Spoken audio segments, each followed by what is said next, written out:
everybody. You are listening to the Medea podcast series. Medea Medical Education Academy is a global medical education provider dedicated to designing, delivering, and evaluating medical education programs worldwide. Today we will be speaking with Francjan van Spronsen, who leads the Division of Inherited Metabolic Diseases as Professor in Paediatrics at the Beatrix Children's Hospital University Medical Center of Groningen, University of Groningen in the Netherlands. At the end of the podcast, learners should be able to identify the evidence underpinning the key guideline recommendations and recognize the impact of guidelines on patient outcome. This podcast is part of the continuing medical education program entitled PKU Blended Learning Journey 2025, targeting specialists in pediatric and adult inherited metabolic disorders, dietitians, nutritionists, clinical biochemists and geneticists, basic scientists, psychologists, gynaecologists and obstetricians, nurses and all healthcare professionals helping those with PKU. All materials will be suitable for all geographic regions. My name is Francjan van Spronsen. I'm a pediatrician in metabolic diseases situated in the northern part of the Netherlands, Groningen, and I'm the lead of the European Working Group on PKU Guidelines, and that's the topic we will address today. Can you highlight the key updates in this set of guidelines from the ones published in 2017? The first European PKU guidelines were published in 2017, and this year, 2025, we had the first update of them. In 2017, we had the pleasure to, after a journey of 6 years, we had the pleasure to publish the first European PKU guidelines, and it was based on things as target feed concentrations, how to set up the best possible PKU multidisciplinary management team, and a way how to settle the differences in care in PKU in the European countries. In 2025, we did a little bit more. From about 70 statements, we moved to more than 100 statements in the PKU guidelines, but the core business remained the same. And from those core statements already published in 2017, we did not even change that much. How is that so? Has not that much changed in PKU in the world? Well, yes. In 2017, we had dietary treatment, sapropterin, chaperone treatment, and we now have also pegvaliase treatment, and in the future we will also have sapiapterin, another chaperone treatment, but still it's not being in the guideline because our guidelines in literature came to 2023 and literature afterwards could not be included. That, however, has not that much changed the European PKU guidelines 2025.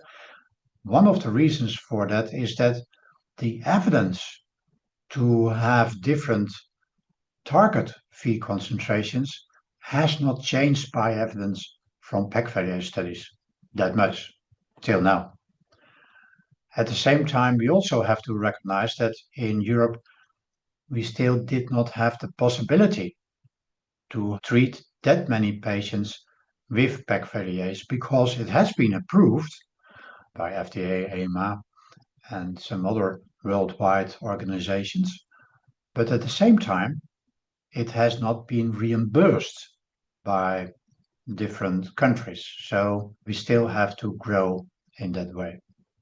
One of the things that was really discussed quite often was the upper target feed concentration in adult PKU patients. It still remained the same, 600 in 2017 and 600 in 2025, but the discussion around that was quite clearly present. even after that we had reached consensus, some of our co-authors in the European PKU guidelines chose to step away because they were not sure that that was the best statement on that topic.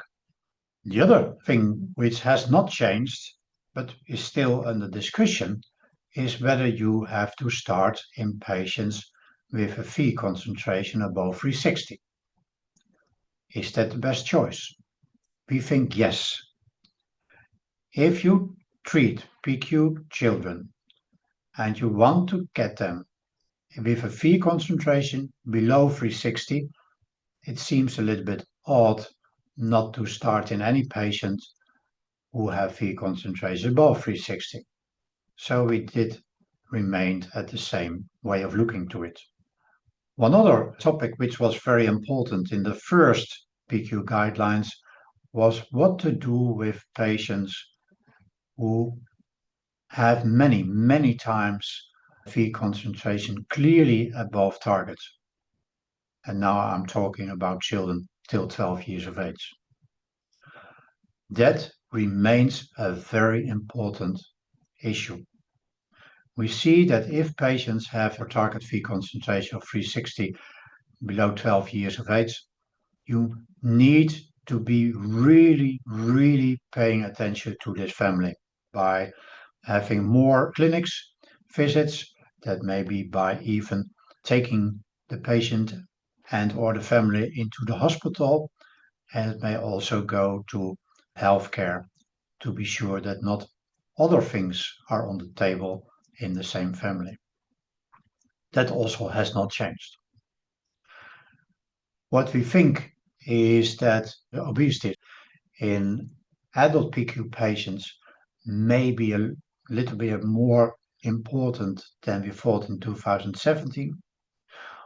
What we think is that phenylalanine concentrations do not cover or explain the whole outcome of our PKU, but those topics are some of the topics we really have to address in the near future.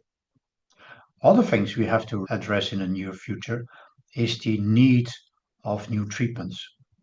Some treatments are coming to the market, some treatment has already been approved, but clearly that could not be taken into the first update of the PKU guidelines as we stopped looking into the literature in 2023. How do these changes impact patient care?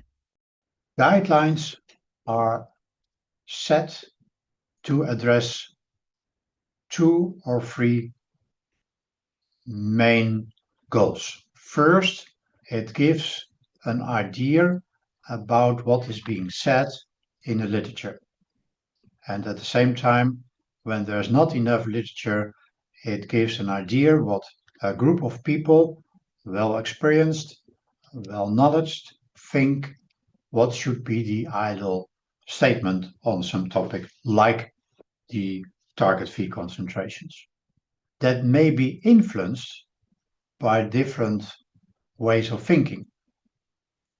In every country, government policies, reimbursement policies are different.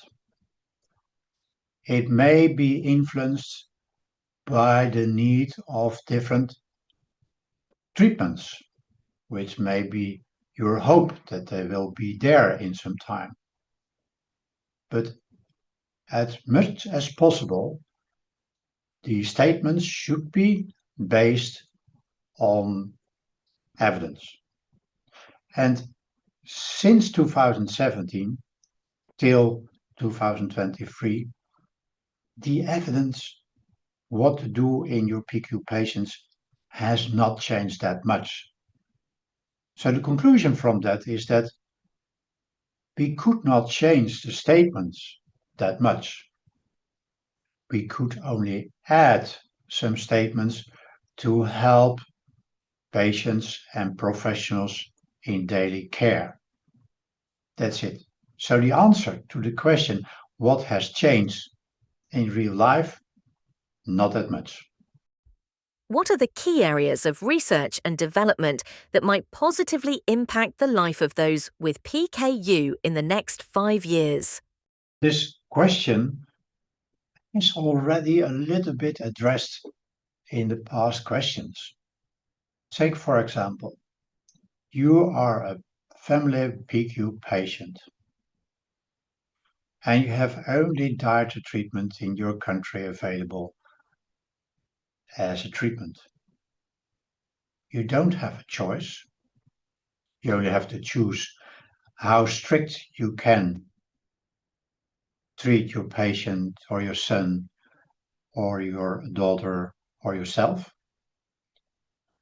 But if you learn other treatments and you learn or you have experience with those other treatments, you may see that the world is changing for you. For example, if you only have dietary treatment available, you cannot think, let's stop the diet. That's not that really possible. You can think of it and dream of it, but it's the only treatment. But if you have another treatment and it works in you, then you might think, okay, can I do with a less strict treatment, less strict diet? And that, if you have experience with that, will change your world. And that also will change your perspective on how the diet or treatment was in the past. If you're known to a treatment, you will not that easy see what that treatment does to you in positive or negative way.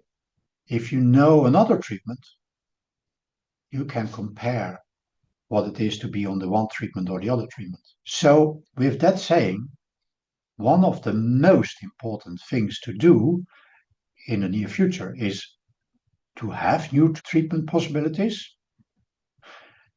If they are there, theoretically, to get them reimbursed. And if they are there, to see what treatment fits best the individual patient in what age period. What take-home messages do we have at the end of this podcast? One of the take-home messages of European PKU guidelines need to be that PKU is one disease, whether you have it in Germany, Italy, France, England, UK, Netherlands, Denmark, whatever. But not only that, it should be the same in USA, Japan, Australia, China, other countries. So that means that we need to answer the question why we would need 4 or maybe more different area-specific guidelines. One for Europe, for Japan, one for Australia, one from USA, and maybe for some other areas of the world. And even in Europe, people think there's a need for a specific German-speaking guideline. Why? We should think of that question, and we should not only by professionals, but also by patients address that question, and if possible, come with a worldwide guideline. Thank you for listening to this Medea podcast.